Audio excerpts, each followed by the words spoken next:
जब आदम और हव्वा बाग़ एदन से बाहर आए, उनकी जिंदगी की एक नई शुरुआत हुई। कुछ समय बाद उनके दो बेटे हुए, कैन और हाबिल।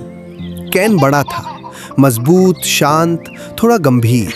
वो खेतों में काम करता, मिट्टी जोतता, किसान था।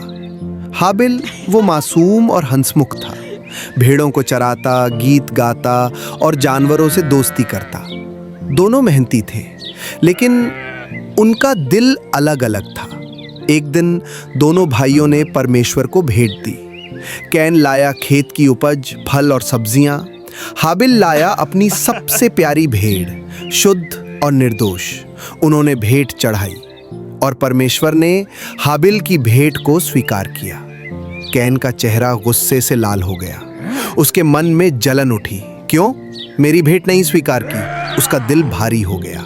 ईर्ष्या अंदर ही अंदर बढ़ने लगी। परमेश्वर ने कहा, कैन, क्यों क्रोधित हो? यदि तू अच्छा करेगा तो तुझे भी स्वीकार किया जाएगा, लेकिन अगर नहीं तो पाप तेरे द्वार पर बैठा है और तू उस पर काबू पा। पर कैन ने अपने मन की सुनी। एक दिन कैन ने कहा, हाबिल, चलो खेत में चलते हैं। हाबिल मुस्कुराया, चलो भाई। वो दोनों खेत की ओर गए, लेकिन वहां कैन ने अपने भाई को मार डाला। धरती कांप उठी, हवा चुप हो गई। परमेश्वर ने पूछा, कैन, तेरा भाई हाबिल कहाँ है? कैन ने कहा, मैं क्या जानूं? क्या मैं अपने भाई का रक्षक हूं? परमेश्वर ने कहा, तेरे भाई का खून जमीन से मुझे पुकार रहा है।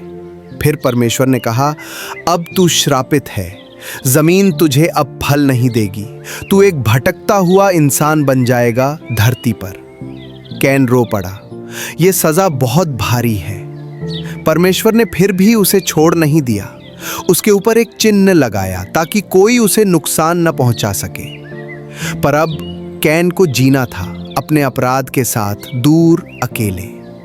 कैन और हाबिल की कहानी हमें सिखाती है कि परमेश्वर दिल को देखता है, कि ईर्ष्या से विनाश होता है, और ये भी कि सच्चा प्रेम और भक्ति हमेशा परमेश्वर को प्रिय है।